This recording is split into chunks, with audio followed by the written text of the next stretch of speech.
Bismillahirrahmanirrahim. Assalamu alaikum. So guys, welcome to my YouTube channel Knowledge for Students. So guys, आज हमारा English सीखने का पहला दिन है और ये जो इंग्लिश है ये बेसिकली मैं बिल्कुल बेसिक लेवल से स्टार्ट कर रहा हूँ। ये सिर्फ उन स्टूडेंट्स के लिए नहीं है कि जो थोड़ा बहुत पहले से जानते हैं, बल्कि स्टार्ट में जो है ये उन लोगों के लिए होगा, शायद आप में से जो ऑलरेडी इंग्लिश को जानते हैं वो शायद स्टार्ट में थोड़ा बोर होंगे, क्योंकि मैं जो स्टार्ट लेने जा रहा हूँ ये बेसिकली स्टार्ट जो है वो बिल्कुल बेसिक लेवल से, यानी कि उन लोगों के लिए भी है जो कि पहले से इंग्लिश को नहीं जानते हैं, जिनका बिल्कुल स्टार्टिंग है अभी। तो ये स्टार्ट वहाँ से मैं करूँगा और with the passage of time Aahista Aahista हम नेक्स्ट अपर लेवल की तरफ जाएंगे। लेकिन स्टार्ट में शायद आप लोग थोड़ा बोर होंगे, लेकिन इंशाल्लाह उम्मीद करता हूँ कि आप लोग आगे की क्लासेस को एंजॉय करेंगे। सो गाइस, किसी भी लैंग्वेज को सीखने के लिए सबसे पहले 4 मेन स्टेप्स होते हैं। अब वो 4 मेन स्टेप्स क्या हैं? 4 स्टेप्स फॉर लर्निंग इंग्लिश। सो जो सबसे पहला मेन स्टेप है वो है लेटर्स, यानी कि इंग्लिश को सीखने के लिए जो सबसे पहली ज़रूरी चीज़ है वो है लेटर्स। उर्दू में हम इसको कहते हैं हरूफ, यानी कि ABC। अगर आप इंग्लिश सीखना चाहते हैं तो सबसे पहला जो इसका स्टेप होगा वो ABC है। अगर आपको ABC आती है तो आप इसके दूसरे स्टेप की तरफ जा पाएंगे, और इसका दूसरा स्टेप है वर्ड्स। वर्ड्स मीन अल्फाज। अब जब ये लेटर आते होंगे तो हम वर्ड्स बना पाएंगे, यानी कि अल्फाज बना पाएंगे। डेफिनेटली हरूफ मिलेंगे तो उससे आगे अल्फाज बनेंगे।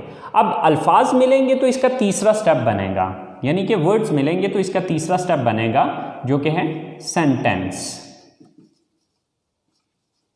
अब सेंटेंस बेसिकली क्या है? जुमला। अब जुमला बेसिकली क्या होता है कि मुख्तलिफ अल्फाज को जो है हम एक तरतीब में लिख के एक जुमले की शक्ल देते हैं। तो सबसे पहला स्टेप लेटर्स, लेटर्स के बाद वर्ड्स, वर्ड्स के बाद सेंटेंस, और जब सेंटेंस सीख जाएंगे तो चौथा स्टेप जन्म लेगा या चौथा स्टेप हो पाएगा, और वो है स्पीच और पैराग्राफ।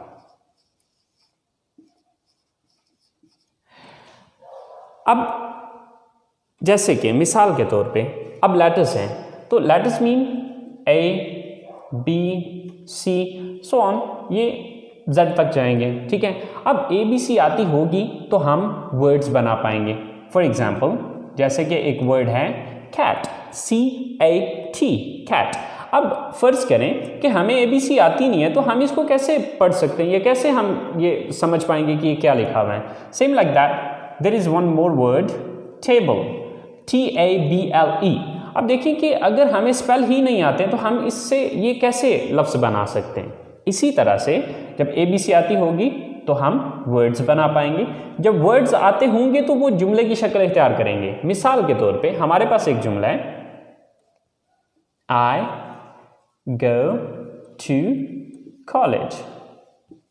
अब ये 4 वर्ड्स मिले तो तब जाके एक सेंटेंस बना, एक जुमला बना। तो अब इसको जुमले की शक्ल हम तब देंगे जब अल्फाज आते होंगे। तो जब अल्फाज ही नहीं आते तो हम इसको जुमले की शक्ल कैसे दे सकते हैं? तो ये चीज़ आपने जहन में रखनी है कि जो अगला स्टेप है वो पिछले स्टेप से लिंक्ड है। अगर पिछला स्टेप नहीं आता तो आप किसी सूरत भी अगले स्टेप की तरफ नहीं जा सकते। सो गाइज, सबसे पहली चीज़ कि आपको लेटर्स आने चाहिए, जो कि ऑलमोस्ट हम सबको आते हैं। दूसरा स्टेप है वर्ड्स। वर्ड्स भी बहुत से स्टूडेंट्स को आते हैं और बहुत से वर्ड्स मैं खुद भी आपको सिखाऊंगा। अब वर्ड्स के बाद तीसरा स्टेप होगा सेंटेंस मेकिंग, और ये चीज़ इंशाल्लाह मैं आपको सिखाऊंगा। अब जब सेंटेंस मेकिंग आप सीख जाएंगे तो उसके बाद ऑटोमेटिकली स्पीच या पैराग्राफ की शक्ल इख्तियार कर लेगा। जब आप डिफरेंट सेंटेंसेस को एक पैराग्राफ की सूरत में लिखेंगे तो वो ऑटोमेटिकली एक स्पीच की शक्ल या पैराग्राफ की शक्ल इख्तियार कर लेगा। चलें गाइस, सबसे पहले आगाज़ करते हैं कुछ अल्फाज सीखने से, और अल्फाज के बाद फिर हम जुमलों की तरफ जाएंगे। तो सबसे पहला जो लफ्ज़ है हमारे पास वो है मैं। मैं की इंग्लिश होती है आई।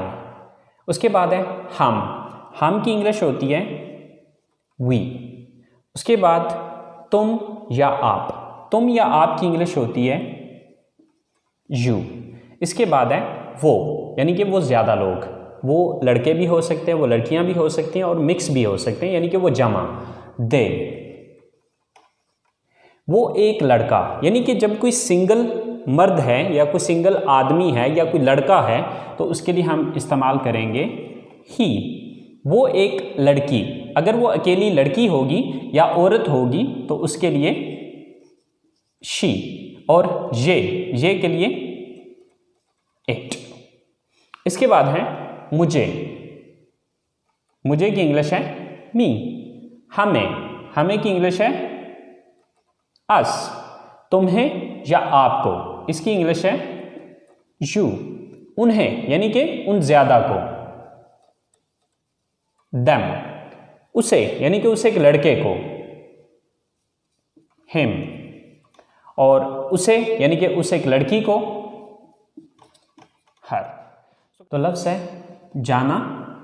जाना की इंग्लिश है गो। आना काम करना, वर्क खरीदना, बाय देखना, वॉच सुनना, लिसन बोलना, स्पीक पढ़ना, रीड लिखना, राइट पहनना, वियर खाना, ईट बताना, टेल पूछना, आस्क पकाना, कुक। सो गाइस, ये चंद एक अल्फाज हैं जो कि मैंने आपको बहुत कम से, बट ये बेसिकली हमने चूँकि अपनी क्लास का आगाज़ करना है तो अपनी क्लास का आगाज़ करने के लिए ये अल्फाज हमारे लिए बहुत हैं। आपने ये अल्फाज तैयार करने हैं। जब आप ये अल्फाज तैयार कर लेंगे तो इंशाल्लाह कल हम अगले स्टेप पे जा पाएंगे, जो कि हमारा अगला स्टेप है जुमला बनाना, सेंटेंस मेकिंग। जब ये हमारे पास अल्फाज होंगे तो तब हम जुमले बना पाएंगे। सो गाइस, आज का काम यहीं पे ख़त्म करते हैं। इंशाल्लाह ज़िंदगी रही तो आप लोगों के साथ अगली क्लास में मुलाकात होगी। अपना ख्याल रखिएगा। अल्लाह निगहबान।